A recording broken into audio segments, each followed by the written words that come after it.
ઉધના વિસ્તારમાં વેલકમ પાન સેન્ટરથી પિયુષ પોઈન્ટ બાજુ જઈએ ત્યારે વચ્ચે આરાધ્ય ફાઇનાન્સ કરીને એક ફાઇનાન્સની જે કંપની છે, શોપ છે, એમાં એક ફાયરિંગની ઘટના બની છે. આ ઘટનામાં જે પ્રાથમિક વિગત છે એ મુજબ એક બાઇક ઉપર 2 જણાએ આવી અને આ ફાયર કર્યા હોવાનું માહિતી છે.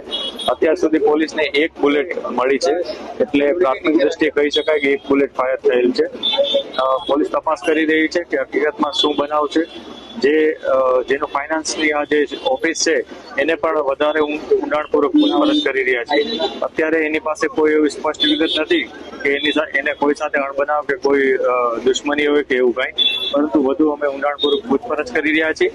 આ ઉપરાંત આસપાસના લોકોને પણ પૂછી રહ્યા છીએ, જે લોકોએ નજરે આ બનાવ જોયો છે અથવા આસપાસના જે ટેકનિકલી ઇન્ફોર્મેશન અમને મળી શકે એ પણ અમે તપાસ કરી રહ્યા છીએ. આ સાથે સાથે સમગ્ર શહેરમાં અમે નાકાબંધી અને વ્હીકલ ચેકિંગ ઓલરેડી અમારું ચાલુ જ હતું, તો એને વધુ એલર્ટ કરી દીધા છે અને લોકોને ઇન્ફોર્મેશન પણ અમે પોલીસને આપી દીધી છે કે કયા પ્રકારના લોકો અહીંયા આવ્યા હતા, અને તમામ વિગતો ઉપર અમે તપાસ કરી અને જલ્દીમાં જલ્દી આરોપી પકડાય એ પ્રકારના પ્રયાસો અત્યારે ચાલુ છે.